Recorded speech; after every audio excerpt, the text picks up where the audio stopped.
Hai, Assalamualaikum. Nama saya Kusmiati. Video yang saya buat untuk memenuhi ujian tengah semester mata kuliah Manajemen Retail di Universitas Pancasakti Bekasi.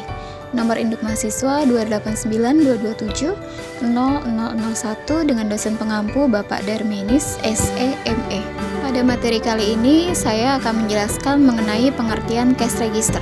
Mesin kas atau mesin daftar tunai merupakan sebuah perangkat mekanik atau elektronik untuk menghitung dan menghimpun transaksi penjualan serta dilengkapi laci tunai untuk menyimpan uang. Selain itu juga bukti untuk mencetak pembayaran kepada pelanggan. Perekaman atau penggunaan mesin ini menggunakan seorang operator atau disebut kasir toko atau kasir minimarket atau kasir swalayan. Kasirlah yang menggunakan mesin cash register. Keuntungan cash register. Yang pertama adalah bebas dari serangan virus, yang kedua mudah digunakan bahkan untuk orang awam sekalipun. Yang ketiga stabil karena tidak ada program dan sistem yang diinstal. Kekurangan cash register. Yang pertama adalah penggunaan kertas yang boros dalam mencetak laporan. Yang kedua, program tidak fleksibel sehingga tidak bisa disesuaikan kebutuhan. Yang ketiga, beberapa tipe cash register bahkan tidak tersedia menu untuk mengetahui jumlah stok barang. Dan yang terakhir adalah hard copy record rentan akan manipulasi. Bagi Anda pemilik usaha yang sedang berkembang dan masih melakukan pencatatan transaksi secara sederhana, penggunaan cash register ini sepertinya masih cukup memadai.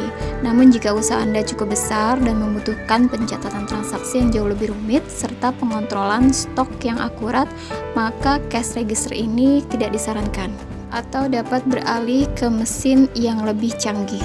Selanjutnya adalah barcode. Barcode adalah kumpulan data optik berupa garis-garis vertikal hitam dan putih sederhana dengan ketebalan yang berbeda atau titik dalam bentuk geometrik dan kode metrik.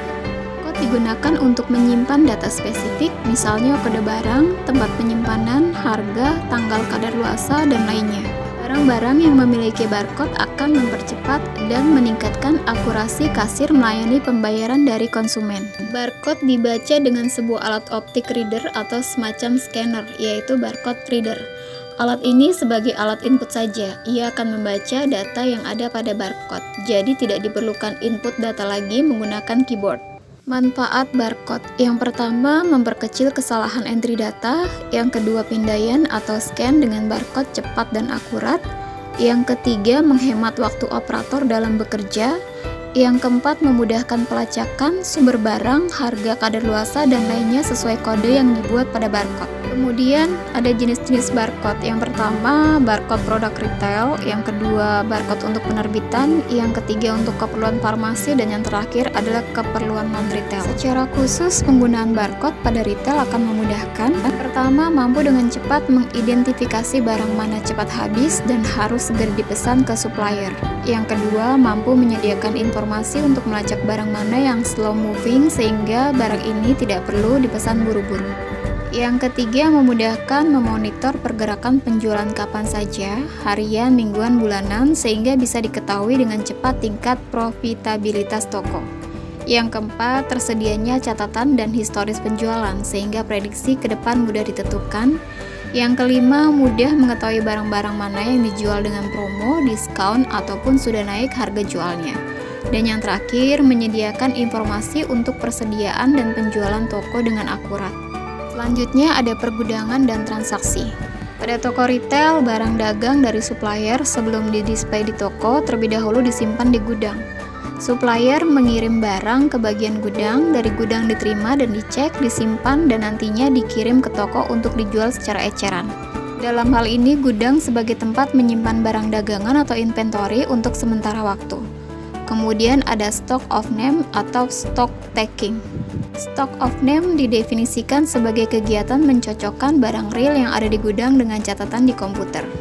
Ada beberapa manfaat stock taking, yaitu yang pertama mengetahui jumlah real barang yang ada di gudang, yang kedua mengendalikan kelalaian karyawan atas penghitungan barang dagang, yang ketiga meminimalisir penyimpanan atas persediaan barang dagang, yang keempat mencegah timbulnya kerugian dan kehilangan barang dagang, yang kelima mengatur mutasi barang dari gudang ke toko dan supplier ke gudang, yang keenam meningkatkan pengendalian internal tentang barang dagang, kemudian yang terakhir menyediakan informasi pada pemilik dan pimpinan toko tentang barang dagang. Selanjutnya adalah pembelian barang.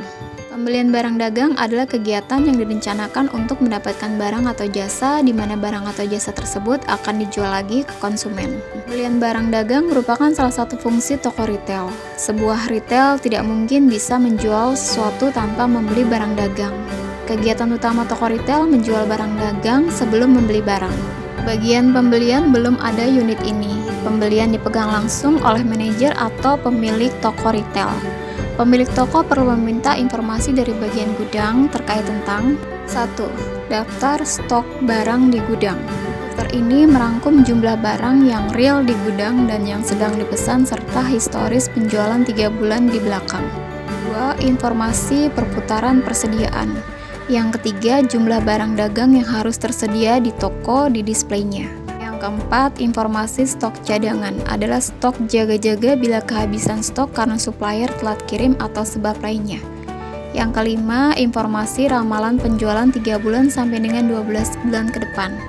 Keenam, informasi jumlah minimum barang yang harus tersedia, kemudian informasi jumlah barang yang dipesan yaitu selisih antara barang tersedia jumlah minimum barang tersedia. Yang terakhir adalah informasi dan data ringkas supplier selama ini. Tips menemukan pemasok barang dagang. Untuk menemukan sumber-sumber dan informasi pemasok dapat dilakukan hal-hal sebagai berikut. Yang pertama, cari data distributor dan wholesaler dari internet. Pelajari informasi yang ada dan jalin komunikasi dengan beberapa calon supplier yang diprediksi potensial. Yang kedua, bila ada pameran perdagangan, saatnya Anda mencari informasi supplier potensial di sana. Yang ketiga, sewaktu-waktu bacalah majalah sekitar dunia perdagangan dan bisnis, kemudian periksalah setiap iklan dan informasi dari supplier yang potensial untuk produk-produk tertentu. Kemudian yang keempat, carilah informasi supplier dari asosiasi industri, Kadin untuk Indonesia, dan sejenisnya tentang supplier yang dibutuhkan. Kemudian yang keenam, jika sudah menemukan supplier yang tepat dan layak menurut Anda, maka tanyakanlah tentang harga, minimum order, sistem pembayaran, diskon volume, kebijakan return, lama proses order, serta pengiriman dan lainnya. Kemudian ada cara untuk mendapatkan barang. Cara untuk mendapatkan barang dagang bisa dilakukan dari beberapa sumber seperti dari wholesale, yaitu membeli langsung dari wholesaler atau grosir dengan harga tunai. Keuntungan marginnya lebih besar, kelemahannya perlu menyiapkan dana cash yang agak besar. Kemudian yang kedua, menjual barang konsinyasi dari supplier. Keunggulannya tidak perlu modal besar, tanggung jawab barang masih pada supplier. Kelemahannya marginnya kecil, bisa jadi toko lain menjual barang yang sama lebih murah. Penambahan barang tergantung pada jadwal kedatangan supplier. Yang ketiga adalah dropship. Toko tidak perlu menyimpan persediaan. Ketika pembeli ada barang dikirim langsung dari pihak ketiga, bisa produsen, wholesaler, agent, dan lainnya ke konsumen.